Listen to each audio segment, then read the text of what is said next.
জয় রাম, জয় গুরু। নমস্কার।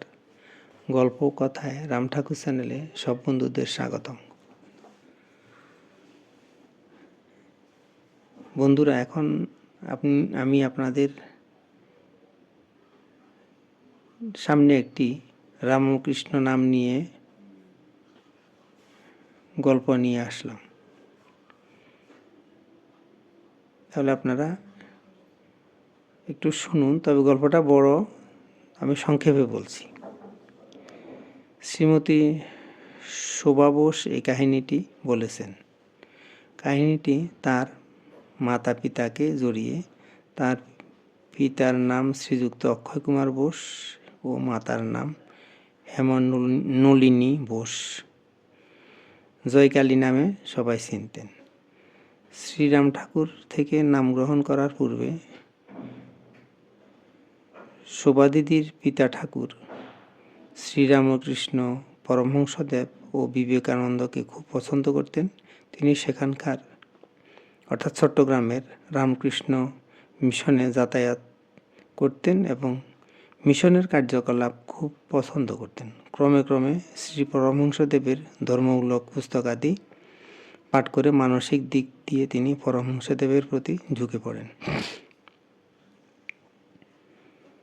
শ্রীরাম ঠাকুর থেকে নাম গ্রহণ করার পূর্বে শোভাদিদির মা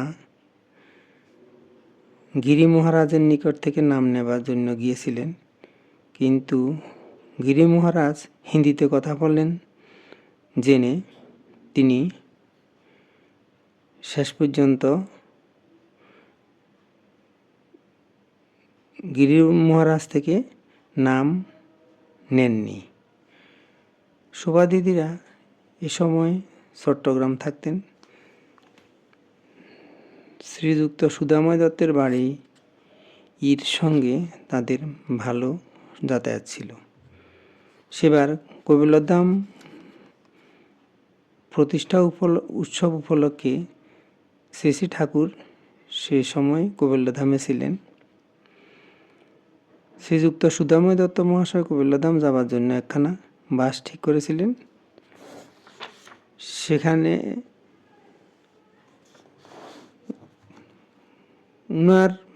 উনাদের বাসে শোভাদিদির মা এবং বাবাকে যেতে অনুরোধ করেছিলেন।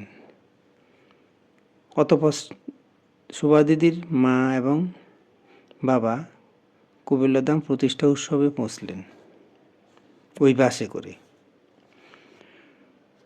কপিলধাম আশ্রমে দোল পূর্ণিমা উপলক্ষে খুব কীর্তন ও আবির খেলা চলছিল। সেবার আশ্রমে খুব ভিড় হয়েছিল। শ্রীযুক্ত অক্ষয় কুমার বোস ও তাঁর স্ত্রী এমন পরিবেশ পেয়ে ঠিক করলেন যে এবার শ্রী রাম ঠাকুরের নিকট থেকে নাম নেবেন। এমন সময় তারা লক্ষ্য করলেন যে শ্রী শ্রী ঠাকুর যে ঘরটিতে আছেন সেই ঘরটির দরজাটা একটু ফাঁক হয়ে আছে। স্বামী স্ত্রী দুজনে ধীরে ধীরে ওই ঘরের নিকট গিয়ে দেখলেন যে ঠাকুর একা বসে আছেন। তারা ঘরে প্রবেশ করলেন ও ঠাকুরের নিকট নাম প্রার্থনা করলেন। দয়াল ঠাকুর অন্তর্যামী, তিনি শোভাদিদির মাকে তার উপযুক্ত নাম দিলেন, কিন্তু তার স্বামীকে সেই নাম দিলেন না। শ্রী শ্রী ঠাকুর শোভাদিদির পিতাকে রামকৃষ্ণ নাম দিলেন। তারপর জীবনের দিনগুলি ধীরে ধীরে কেটে গেল। দ্বিতীয় বিশ্বযুদ্ধের সময় শোভাদিদির মা বাবা ঢাকার রমনা বাড়িতে চলে আসেন। ঢাকাতে থাকাকালীন দিদির পিতৃবিয়োগ ঘটে। তার পিতার শ্রাদ্ধের কাজের দিন একটি অপূর্ব ঘটনা পরিলক্ষিত হয়েছিল। ওই ঘটনাটির সঙ্গে রামকৃষ্ণ নামের একটা যোগ পরিলক্ষিত হয়। প্রসঙ্গক্রমে শোভাদিদি ওই ঘটনাটি বলেন। শোভাদিদিদের ঠাকুরঘরে ঠাকুরের আসনে শ্রীরামকৃষ্ণ পরমহংসদেবের একখানা চিত্রপট ছিল। কাজের দিন ওই ঘরে মিষ্টি রাখা হয়েছিল।